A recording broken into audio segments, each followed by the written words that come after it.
আসসালামু আলাইকুম প্রিয় শিক্ষার্থীবৃন্দ, আশা করি তোমরা সবাই ভালো আছো। আজকে পদার্থবিজ্ঞান ভিডিও ক্লাসে তোমাদের সবাইকে স্বাগত জানাচ্ছি। আমি মোহাম্মদ শফিকুল ইসলাম তুষার। তোমরা যে যেখান থেকে আজকের এই ক্লাসটি দেখছো, তোমাদের সবাইকে জানাই অনেক অনেক প্রীতি এবং শুভেচ্ছা। এসএসসি 2021 ব্যাচের শিক্ষার্থীদের অনুরোধে আবারও তোমাদের সামনে হাজির হলাম 3 নাম্বার অ্যাসাইনমেন্ট নিয়ে। তাহলে আর দেরি না করে আমরা এখনই আমাদের ক্লাসটি শুরু করি। প্রথমে আমরা উদ্দীপকটা একটু দেখে নেব। আচ্ছা, উদ্দীপকে আমরা দেখতে পাচ্ছি যে বলা আছে 75 কেজি একটি পাথর 40 মিটার উঁচু থেকে ছেড়ে দেওয়া হবে। অর্থাৎ আমরা একটা চিত্র এঁকেছি, দেখো যে এই পাথরটা এখানে রাখা আছে। পাথরটার ভর হচ্ছে 75 কেজি এবং এটার উচ্চতা হচ্ছে 40 মিটার। এটা হচ্ছে ভূমি। এইখান থেকে এই বস্তুটাকে, পাথরটাকে মুক্তভাবে ছেড়ে দেওয়া হবে। এটাই হচ্ছে উদ্দীপকের কথা। এখন আমরা ক নম্বর প্রশ্নে আসবো। ক নম্বর প্রশ্নে বলা হয়েছে 40 মিটার উচ্চতায় বস্তুটির মোট শক্তি কত।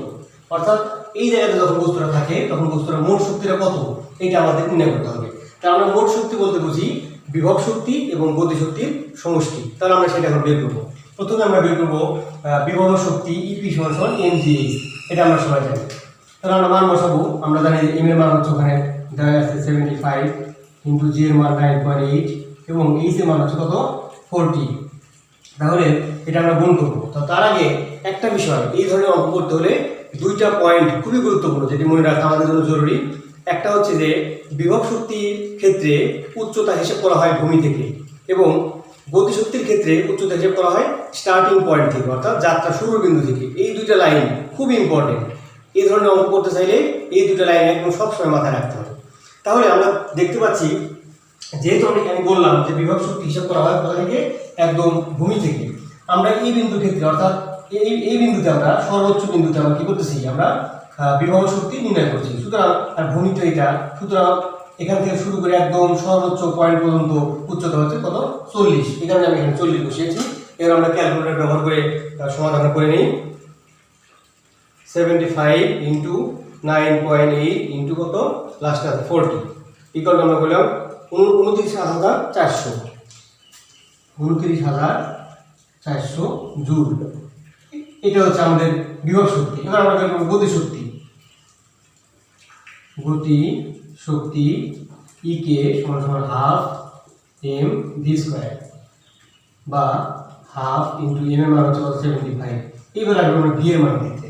যেহেতু এই বস্তুরা সর্বোচ্চ উচ্চতায় আছে, অর্থাৎ যাত্রা শুরুর মুহূর্তে বস্তুটা কিন্তু ওখানে স্থির ছিল, এই কারণে আমরা বলতে পারি তার বেগ 0। সুতরাং ভি ইকুয়াল টু 0 আমরা এখানে বসাবো। সুতরাং আমরা মান পাচ্ছি কত 0। এখন তাহলে আমরা কি পাবো, 40 মিটার উচ্চতায় সে ছিল মোট শক্তি। অতএব মোট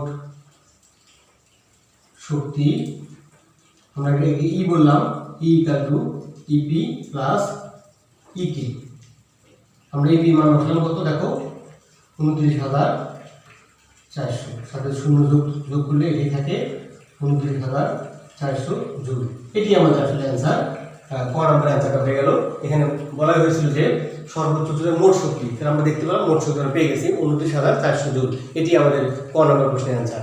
এবার আমরা আসবো খ নম্বর প্রশ্নে।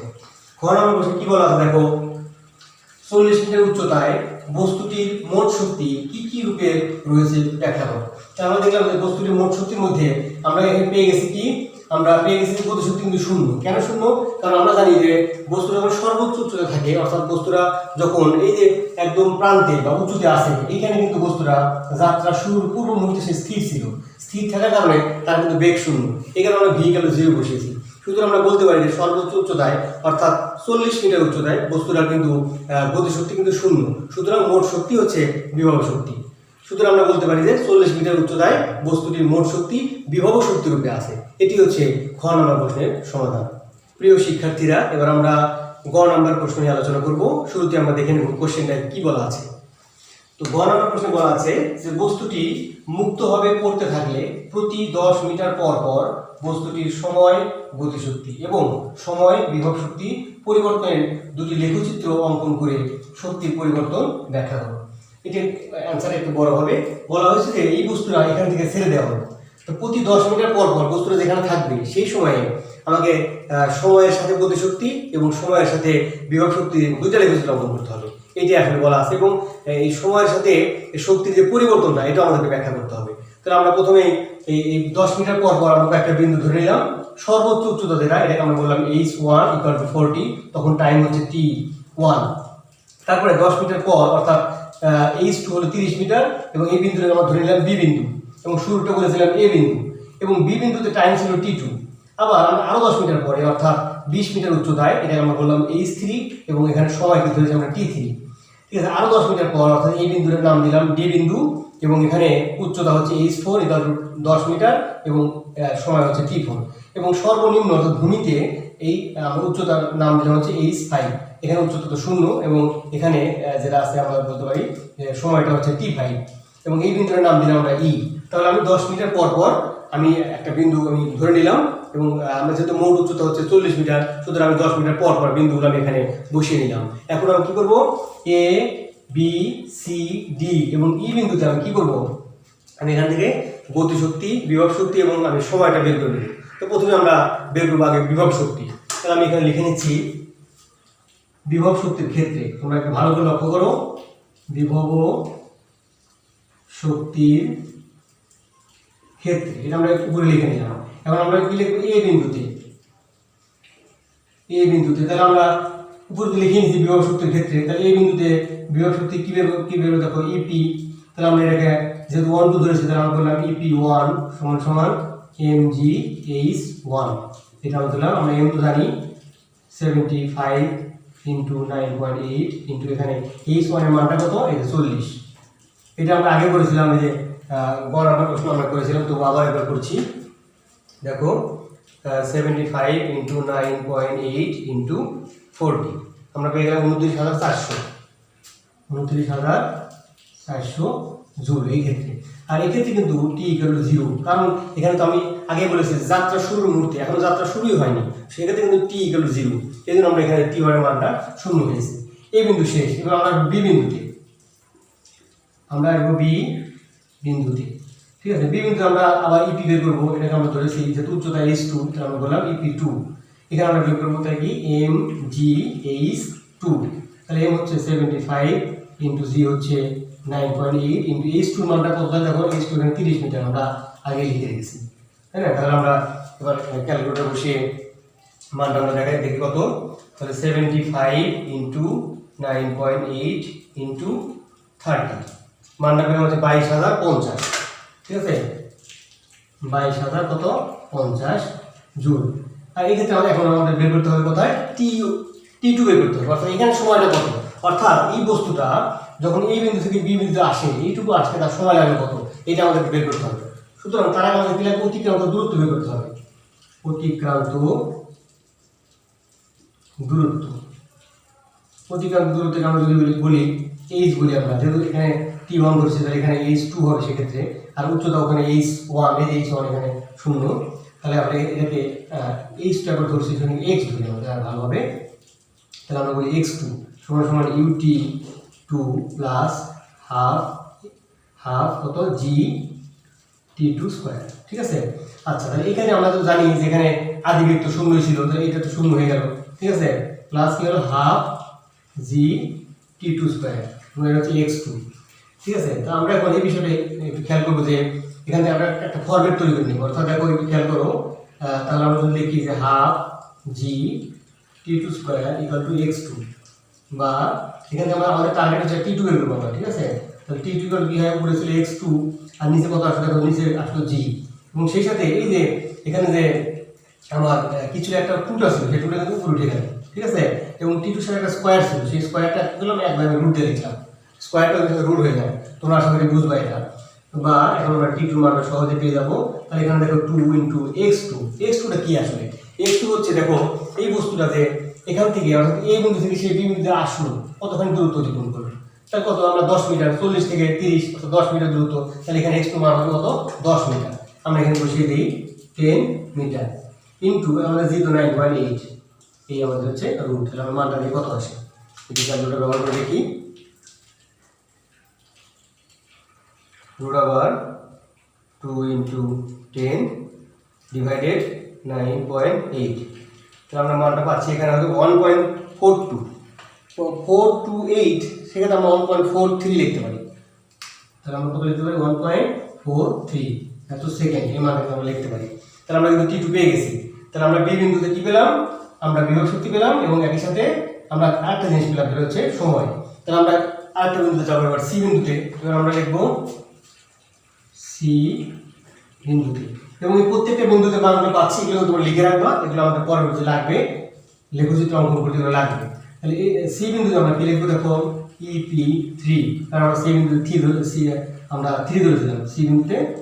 সুতরাং MGH3, তাহলে এর মান হচ্ছে 75 × 9.8 × কত? H3 মানটা কত? দেখো H3 মান তো 20। আচ্ছা, তোমাদের কাছে মনে হচ্ছে যে এখানে H মান 20 কেন? আমরা আগে বলেছিলাম যে বিভব শক্তি বের করার সময় আমাদের ভূমি থেকে উচ্চতা করতে হয়। তাহলে আমি এখন আসি কোথায়? সি বিন্দুর ক্ষেত্রে হিসাব করছি, আর আমার ভূমি হচ্ছে কোথায়? এখানে। এইটুকু উচ্চতা কত? 20 মিটার। আমরা তো এখানে পরিষ্কার দেখতে পাচ্ছি এটা। সুতরাং আমরা এবার ক্যালকুলেটরে বসিয়ে মানটা বের করি। 75 × 9.8 × 20, আমরা পাচ্ছি 14,700। আমরা মানটা পাচ্ছি 14,700 জুল। এটা আমরা পেয়ে গেছি। এবার আমরা কি বের করবো? আমরা অতিক্রান্ত দূরত্ব, এই একই নিয়মে আমরা বের করবো অতিক্রান্ত দূরত্ব। অতিক্রান্ত দূরত্ব, ঠিক আছে? এটা সূত্র দেয়, এখানে আমাদের হবে H3 কে আমরা এখানে আগে কিভাবে লিখেছিলাম দেখো, একইভাবে UT3 + ½ GT3², ঠিক আছে? আমরা এই অংশটা মুছে দিই একটু। আচ্ছা, এখান থেকে আমরা একটা কমন একটা সমীকরণ পেয়েছিলাম, দেখো সেজন্য আমি কিন্তু এভাবে বের করেছি কমন একটা লাইনটা, সেটা আমরা এখন লিখবো। আমরা জানি যে টাইমের মানটা আমাদের দরকার, আসলে টাইমের মানটা, হ্যাঁ T3 মানটা আমাদের দরকার, সেক্ষেত্রে এই সমীকরণটা ব্যবহার করবো আমি। হ্যাঁ, সূত্রটা হবে এরকম 2x3, হ্যাঁ সূত্রটা হবে এরকম 2x3। তাহলে 2x3 মান আমি পেয়ে গেলাম 20, ঠিক আছে? সি বিন্দু x এর মান কত? হ্যাঁ 20 পেয়ে গেছি। এবার 9.8, এইটা আমাদের এখন ফর্মুলা হয়ে গেল। এবার আমরা মানটা বের করবো, কত হয় দেখি।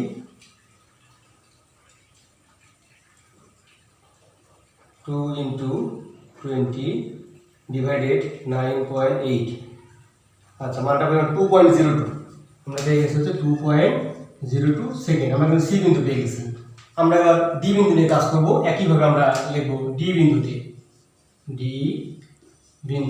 তাহলে ডি বিন্দুতে আমরা একইভাবে লিখবো কত? EP4 এটা, তাহলে কত হবে? MGH, তাহলে MGH4 আমরা বসিয়ে দিই কত? 75 × 9.8 × কত? এই যে H4, দেখো H4 এর মানটা কত? এই H4 এর মান 10, আমরা এখানে লিখে রেখেছি H4 এর মানটা 10। তাহলে আমরা হিসাব করব, দেখি কত হয়। 75 × 9.8 × 10, তাহলে আমরা পেলাম হচ্ছে 7,350।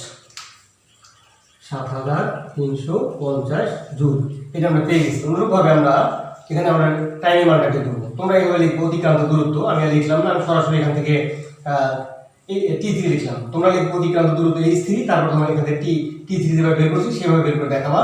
যদি একই প্রসেস, একই প্রক্রিয়া আমি আর দেখাচ্ছি না, আমি এখানে সরাসরি লিখবো T4। এই সূত্রটা ফলো করবো। T4 সমান কি লেখা যায়? 2 × x4 ডিভাইডেড কত? দেখো ডিভাইডেড হচ্ছে 9.8। এটা আমাদের কমন একটা ফর্মুলা করে ফেলেছি আমরা। তাহলে আমরা যদি এখানে বসিয়ে দিই মানটা, x4 এর মানটা কত আমাদেরকে দেখতে হবে।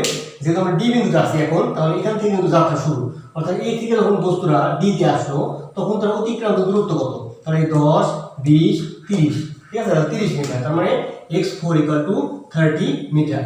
এখানে আছে 2, কিন্তু এখানে আছে 30, আর এখানে আছে 9.8, তাই না? এটা আমরা এবার মানটা বের করবো, দেখো কত হয়।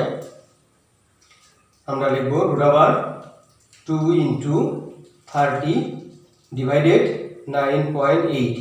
তাহলে আমরা মানটা কত পাচ্ছি দেখো? 2.47 আমরা পাচ্ছি 2.47 সেকেন্ড। এটা হচ্ছে সময়ের মান, ঠিক আছে? আর একটা বিন্দু আমাদের সর্বশেষ রয়েছে। এখন আমরা লিখবো ই বিন্দুতে আমরা ব্র্যাকেট লিখতে পারি ভূমিতে, ঠিক আছে? ই বিন্দু ভূমি আমরা সবাই জানি।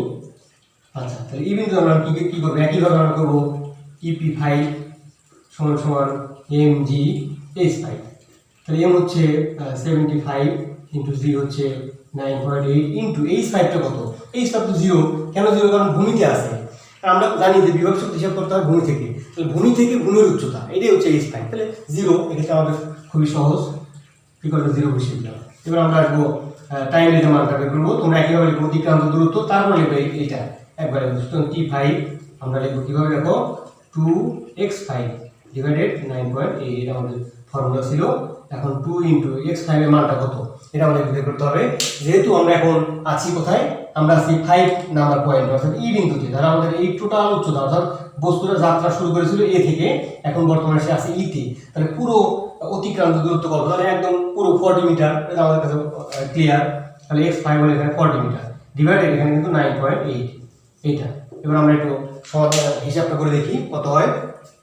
তাহলে √2 × 40 ডিভাইডেড 9.8, তাহলে মানটা কত পাচ্ছি 2.857 বা 2.86 আমরা লিখতে পারি। 2.885, সমস্যা নাই, দশমিকের পরে দেওয়ার পর কম বেশি এটা কোনো অসুবিধা হবে না। তাহলে এত সেকেন্ড, তাহলে আমরা কিন্তু এখানে 5টা পয়েন্ট অর্থাৎ 10 মিটার পর পর আমাদেরকে যে বলা হয়েছিল সময় এবং বিভব শক্তি, এটা আমরা বের করে ফেলেছি। এখন আমাদেরকে বের করতে হবে 10 মিনিট পর পর, সময় তো আমরা পেয়ে গেছি, সময় একই থাকবে। এখন 10 মিটার পর পর আমাদেরকে গতি শক্তিটা বের করতে হবে এখন। তাহলে আমাদের এটা কাজটা মোটামুটি শেষ হবে। প্রিয় শিক্ষার্থীরা, এবার আমরা গতিশক্তি নির্ণয় করব। তাহলে প্রথমে আমরা একটা কথা লিখে নেব উপরে, যেখানে গতিশক্তির ক্ষেত্রে, আগে যেমন আমরা লিখেছিলাম বিভব শক্তির ক্ষেত্রে, এখন লিখবো আমরা হচ্ছে গতিশক্তির ক্ষেত্রে। এবার আমি প্রত্যেকটা বিন্দুতে কি করবো, গতিশক্তি বের করবো। তাহলে আমি প্রথমে লিখি হচ্ছে এ বিন্দুতে গতিশক্তি ই কে, তাহলে আমি ই কে 1 ধরলাম, সমান ½ mv1², ঠিক আছে, ½ mv²।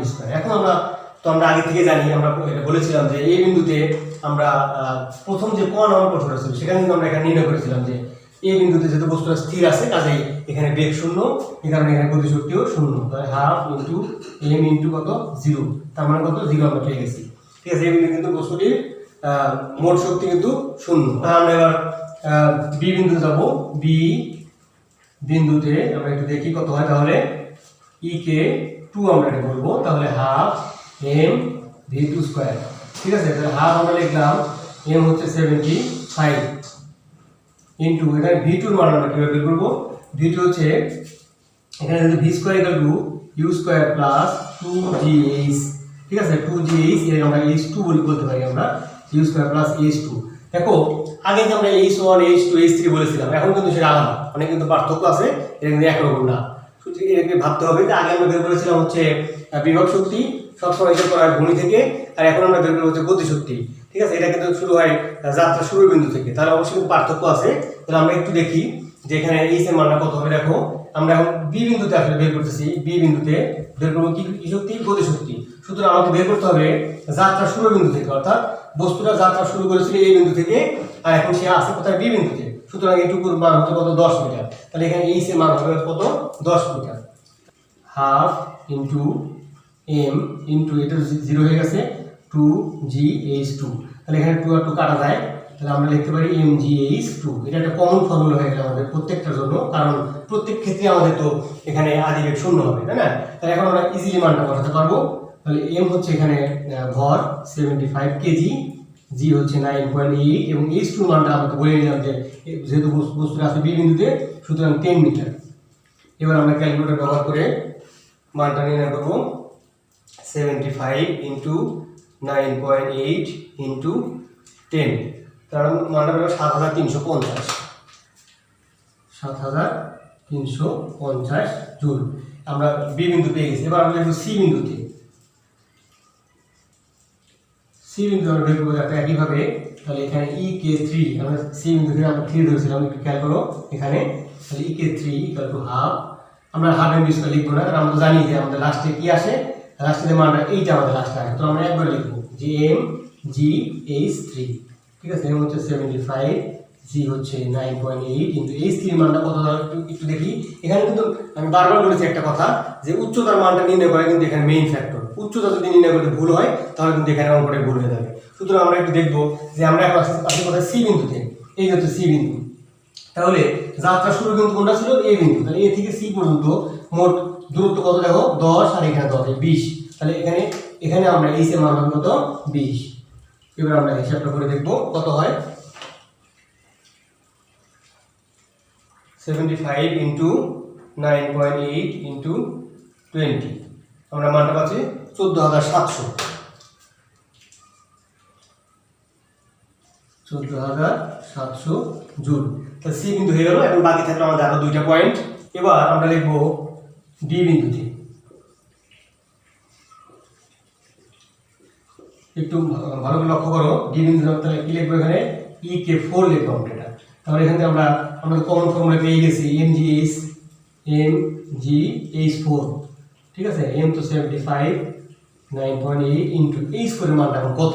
তাহলে এখন দেখো ডি বিন্দুতে আমরা খেয়াল করি, ডি বিন্দুতে আছি আমরা এখন, আর স্টার্টিং পয়েন্ট ছিল a, তাহলে a থেকে ডি পর্যন্ত দূরত্ব কত, 10, 20, 30, ঠিক আছে। তাহলে এখানে h4 এর মান হবে 30। এবার আমরা হিসাব করব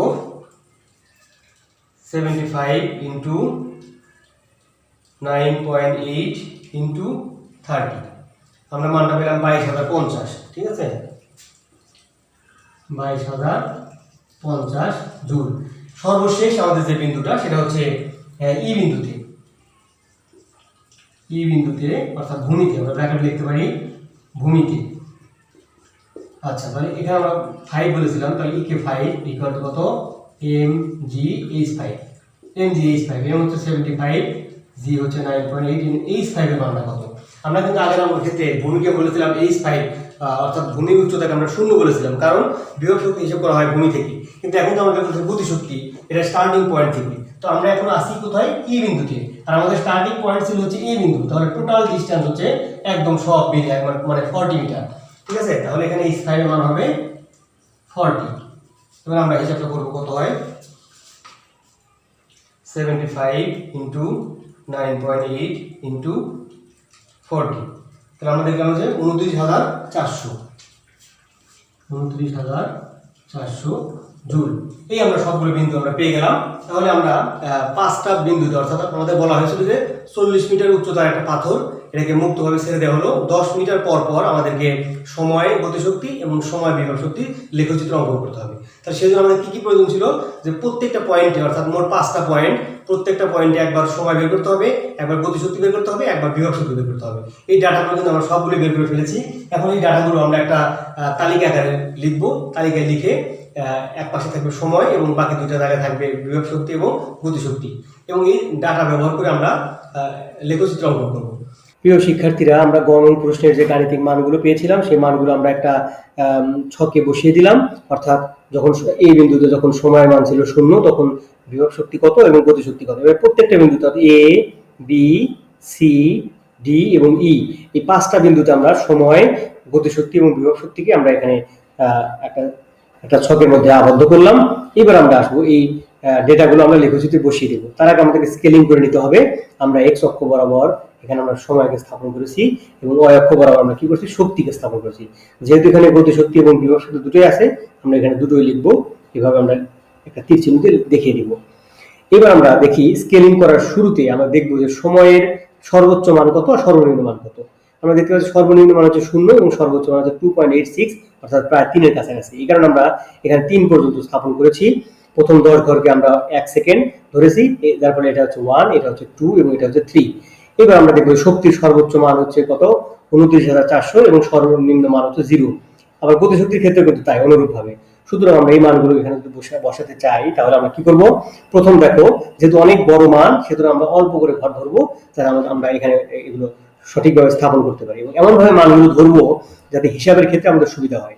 তাই আমরা দেখতে পাচ্ছি যে এখানে যেহেতু অনেকগুলো মান, এই কারণে আমরা বসিয়েছি এখানে প্রতি এক ঘর সমান আমরা 1000 ধরেছি। দেখো এখানে 10 ঘর আমরা লিখেছি 10,000, এখানে 20 ঘর আমরা লিখেছি 20,000, 30 ঘর 30,000, ঠিক আছে। অর্থাৎ প্রত্যেকটা ঘরের মান হচ্ছে 1000 করে। তাহলে আমাদের বিন্দুগুলো আমরা স্কেলিং করা আমাদের সম্পূর্ণ হলো। এবার আমরা বিন্দুগুলো বসাবো। প্রথমে আমরা যে প্রথমটা বিন্দুটা আমরা পাবো সেটা হচ্ছে দেখো T1, অর্থাৎ যে 0 বিন্দুতে আমরা পাচ্ছি কত, বিভব শক্তি 29,400। তাহলে আমরা দেখি 0 বিন্দু, আমাদের 0 বিন্দু এটা এই বরাবর আমাদের কত, 30,000, এটা তার এক ঘর নিচে 29,400 আমরা, অর্থাৎ এক ঘরে অর্থাৎ হাফ ঘর নিচে আমরা 29,400 এই বিন্দুটা আমরা পেয়ে গেলাম, ঠিক আছে। এবার দ্বিতীয় ক্ষেত্রে আমরা বি বিন্দুতে যখন 1.43 টাইম দেখো, এই যে 1.43, তাই না, অর্থাৎ এই যে 1.1, 1.2, 1.3, 1.4, অর্থাৎ এই একটা কালো দাগ, আমি একটা দাগ চিহ্নিত করে দেখো কালো দাগ, এটা এই বরাবর হচ্ছে এই সময়ের মানটা, ঠিক আছে। তাই এই বরাবর আমাকে কি করতে হবে, দেখো একটু খেয়াল করো, এই বরাবর আমাকে মান বসাতে হবে 22,050। তাই এই বরাবর উপর দিকে যাবো, এই হচ্ছে দেখো এই বরাবর হচ্ছে 10,000 মানটা এবং এই বরাবর হচ্ছে 20,000, এবার হচ্ছে 20,000, আরো দুইটা ঘর আমরা যাবো, কত 22,050, এই ঘরটা আমরা পেয়ে গেলাম। খেয়াল করে দেখো একটু, তাহলে আমরা কিন্তু এটা দুইটা বিন্দু পেয়েছি আমরা, হ্যাঁ। এবার তৃতীয় যে সি বিন্দু বরাবর যখন সময়ের মান হচ্ছে 2.02, অর্থাৎ এটা আমরা 2 ধরবো, এত 02 এত সূক্ষ্ম মান নেওয়া কঠিন, আমরা এখানে 2টাই ধরলাম। তো 2 বরাবর আমাদের শক্তির মান হচ্ছে 14,700, তাহলে আমরা এই বরাবর উপর দিকে যাব। দেখো এখানে হচ্ছে আমাদের এটা কত 5,000, তাহলে এখানে হচ্ছে 10,000, তারপর এই যে 14,700, মানে প্রায় 15,000 কাছাকাছি আর কি। এবার আমরা এই বিন্দুটা এখানে পেয়েছি। তারপর আমরা ডি বিন্দু বরাবর টি এর মান হচ্ছে 2.47। খেয়াল করে দেখো 2.47 মানে কি, এই যে 2.1, 2.2, 2.3, 2.4, 2. অর্থাৎ প্রায় 5 এর কাছাকাছি, তাই না? আমরা এই বরাবর আমাদের কত যেতে হবে দেখো তো, আমাদের যেতে হবে 7,350, অর্থাৎ এই হলো 5,000, 6,000, 7,000। ওই সূক্ষ্ম মান আমরা একটু আগে দিব এখানে, তাহলে আমরা এই বিন্দুটা পেয়ে যাব। সর্বশেষ আমাদের যে বিন্দুটা আছে সেটা হচ্ছে T5, 2.86। দেখো এখানে 2 কত, 2.86 মানে প্রায় 9 এর কাছাকাছি, অর্থাৎ এটা হচ্ছে 3 এর ঘর, তার মানে এখানে 10, তারা এক ঘর আগে, অর্থাৎ এই 2 পরে আরো 9টা ঘর আমরা এখানে নিলাম। এই বরাবর কিন্তু শক্তির মান কিন্তু 0, এই কারণে এখানেই একটা বিন্দু হয়ে গেল। তাহলে এই যে বিন্দুটা আমরা পেলাম, এই 1টা, 2টা, 3টা, 4টা, 5টা, এই যে বিন্দুগুলো আমরা পেলাম, এটা হাত দিয়ে আমরা সুন্দর করে যোগ করে দিব। এখানে কিন্তু স্কেল ব্যবহার করা যাবে না, হাত দিয়ে আমরা করে দিব। এটা একটা কার্ভ এবং সুন্দর করে আসলো। এবার আমরা গতিশক্তিগুলোকে স্থাপন করবো অনুরূপ ভাবে। তাহলে আমরা দেখবো সময়ের মান যখন t1 = 0, তখন গতিশক্তিও 0। তার মানে এটা একটা মূল বিন্দুটা একটা বিন্দু। দ্বিতীয় ক্ষেত্রে 1.43 বরাবর, এই যে আমরা চিহ্নিত করেছিলাম 1.43, এই বরাবর হচ্ছে 7,350, এই বরাবর আমরা যাব 1.43, হ্যাঁ এই হলো 5,000। এই যে খেয়াল করে দেখো এটা 5,000, আরো 2 ঘর যাবো 7,000, মানে আরেকটু বেশি, অর্থাৎ 7-এর আরেকটু বেশি আমরা এই বিন্দুটা এখানে পেলাম। তারপর আমরা 3 নাম্বার যেটা আসবে, 3 নাম্বার এটা 2.02, অর্থাৎ 2 বরাবর এটাই। এই বরাবর আমরা কত, আমাদের শক্তি হচ্ছে 14,700, তাহলে এই বরাবর হচ্ছে এই দেখো এটা হচ্ছে 10,000, তাহলে এখানে আরো আমরা 4 ঘর যাবো, অর্থাৎ 14,700 তো প্রায় 15,000 কাছাকাছি, 15,000 কাছাকাছি ঘরটা আমরা এই ঘরটা পেয়ে গেলাম। তারপর আমরা আসি হচ্ছে ডি বিন্দুতে 2.47 মানে কত দেখো তো, মানে প্রায় 2.5, তাই না? আড়াইয়ের মতো, তার মানে এটা হচ্ছে আড়াই ঘর। এই ঘর বরাবর আমরা কত পাবো, আমরা পাবো হচ্ছে 22,050। তাহলে আমরা দেখো গতি ঘুরে যাই, তাহলে 22,000 যদি 50 পাবো আমাদের আমরা, তাহলে এই যে দেখো কত 20,000-এর মানটা আপনাকে দেখে নেই। এই বরাবর আমরা পাবো, এই যে দেখো 20,000, এই যে 20,000-এর ঘরটা একটু খেয়াল করে, 20,000 আরো 2টা ঘর গেলাম, এই যে 22,000, এটা আমরা পেয়ে গেছি। ঠিক আছে, তারপর আমরা কিন্তু 22,050, তারপর আমরা কত পাবো T5, সর্বশেষ আমাদের যে বিন্দুটা, এটা হচ্ছে 2.86, এই যে 2.86 মানে 9 এর কাছাকাছি, এটা এই বরাবর আমাদের তার মান কত হবে দেখো তো, মানে এই বরাবর আমাদের শক্তি হবে 29,400, অর্থাৎ সর্বশেষ এই উপরের ঘরটা, অর্থাৎ 30,000-এর এক ঘর নিচে, মানে হাফ ঘর নিচে, হাফ ঘর নিচে এই বিন্দু আমরা পেলাম। তাহলে আমরা এখানে সুন্দর মতো অনেকগুলো বিন্দু পেয়ে গেলাম। তাহলে এইগুলোকে আমরা হাত দিয়ে সুন্দর করে কি করে দেবো, যোগ করে দেবো, এখানে স্কেল ব্যবহার করা যাবে না। তাহলে আমরা দেখলাম 2টা আমরা কার্ভ এখানে পেয়েছি। ঠিক আছে, 2টা কার্ভ পেলাম। এই যে 2টা কার্ভ আমরা পেয়ে গেলাম, এটি হচ্ছে আমাদের মূলত গ নাম্বারে আমাদের যে লেখচিত্রটা বলা হয়েছিল সেইটা। এখন আমরা যে লেখচিত্র আঁকলাম, এখন আরেকটা কথা বলা হয়েছে গ নাম্বার প্রশ্নে, তোমরা একটু লক্ষ্য করে দেখো যে শেষে বলা হয়েছে যে লেখচিত্র অঙ্কন করে শক্তির পরিবর্তন ব্যাখ্যা করো। তাহলে আমরা দেখবো যে শক্তির পরিবর্তনটা কিভাবে হচ্ছে। তাহলে এটা যদি ইপি আর এটা হচ্ছে ইকে গ্রাফ, এখানে লিখে দিবা তোমরা ইকে গ্রাফ। তাহলে এই বিন্দুতে শক্তি, তাহলে আমরা দেখবো যে এটা হচ্ছে এই বিন্দুতে, এই হচ্ছে বিভব শক্তি, এই হচ্ছে গতিশক্তি। আমরা যোগ দিলাম, আমরা পেলাম 29,400। আবার বি বিন্দুতে আমরা দেখলাম যে শক্তিকে আমরা ধরলাম ইবি, ইপি2 আর ইকে2। ঠিক আছে, আমরা ধরলাম যে যোগ করে দেখলাম 29,400। আবার সি বিন্দুতে আমরা মোট শক্তি দেখো, সি বিন্দুতে 14,700 আর হচ্ছে 14,700, তাহলে দুইটা যোগ করে আমরা পেলাম 29,400। আবার ডি বিন্দুতে আমরা দেখলাম যে 7,350, 22,050, আমরা এই দুটো যোগ করে দিলাম, আমরা পেলাম 29,400। সর্বশেষ হচ্ছে আমরা ই বিন্দুতে যেটা পাবো সেটা হচ্ছে কত, 0 এবং 29,400, আমরা যোগ করে পেলাম কত, 29,400। আমরা দেখতে পাচ্ছি যে প্রত্যেকটা বিন্দুতে কিন্তু মোট শক্তির পরিমাণ সমান, অর্থাৎ এখানে শক্তির কোনো পরিবর্তন হচ্ছে না। এটা লাস্টে লিখে দিতে হবে, যেহেতু এ বি সি ডি এবং ই বিন্দুতে, অর্থাৎ 5টি বিন্দুতেই মানে শক্তির মান সমান, সুতরাং এখানে শক্তির কোনো পরিবর্তন হচ্ছে না। এবার আমরা ঘ নম্বর প্রশ্নের দিকে যাব। ঘ নম্বর প্রশ্নে কি বলা আছে, আমরা একটু কোশ্চেনটা আরেকবার একটু দেখে নেই। বলা আছে যে লেখচিত্র থেকে কোন উচ্চতায় বস্তুটির বিভব শক্তি ও গতিশক্তি সমান, এটা দেখাও এবং সেটা মোট উচ্চতার কত অংশ দেখাও। তাহলে আমাদের এই লেখচিত্র থেকে দেখাতে হবে যে কোন জায়গাতে আমাদের আসলে দুইটা শক্তির সমান। আমরা কিন্তু খুব সহজেই এটা বুঝতে পারছি, যেহেতু দুইটা লেখচিত্র একটা বিন্দুতে কাট করেছে, এইটাই সেই কাঙ্ক্ষিত বিন্দু, যে বিন্দুতে গতিশক্তিও সমান, বিভব শক্তিও সমান। অর্থাৎ এই বরাবর কিন্তু একটাই বিন্দু, দুইটা লেখের ক্ষেত্রে একটা কমন বিন্দু। তাহলে আমরা বুঝতেই পারতেছি যে এই বিন্দুটাতে কিন্তু গতিশক্তি এবং বিভব শক্তি সমান। তাহলে এই বিন্দুটা আসলে কত, আমাদের কাছে চেয়েছে উচ্চতা।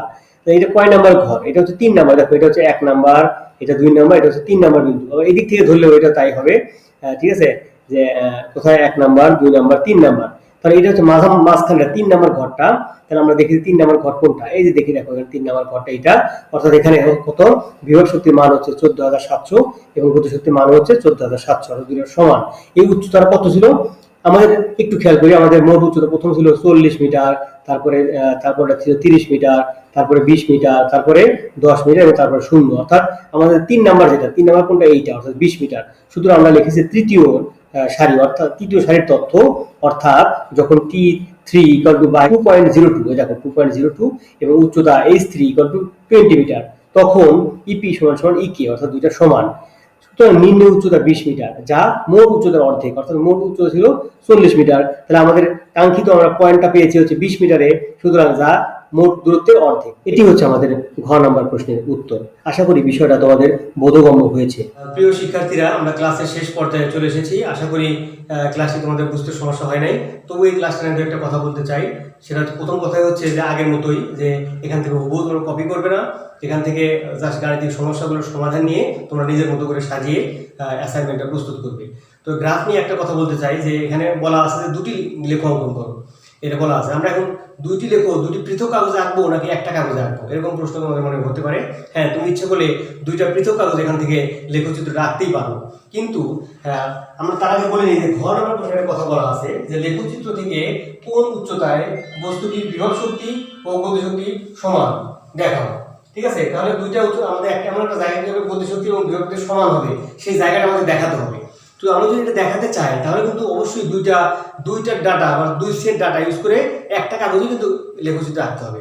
অর্থাৎ তুমি যদি দুইটা ভিন্ন কাগজে লেখচিত্র আঁকো, তোমাকে পুনরায় আবার কিন্তু ওই দুইটা লেখো একটা কাগজে তোমাকে আঁকতেই হবে। কাজেই তুমি যদি এখানে দুইটা না এঁকে প্রথম থেকে যদি আমরা একটা কাগজে লেখচিত্র আঁকি, তাহলে সেটাই তোমাদের জন্য অনেকটা সহজ এবং অপেক্ষাকৃত কম কষ্টদায়ক হবে। ঠিক আছে, তো আশা করি আজকের ক্লাসটি তোমাদের ভালো লেগেছে। পরবর্তী ক্লাসে আসার আমন্ত্রণ জানিয়ে আজকের মতো এখানেই বিদায় নিচ্ছি। সবাই ভালো থাকো, সুস্থ থাকো, সবাইকে অনেক অনেক ধন্যবাদ।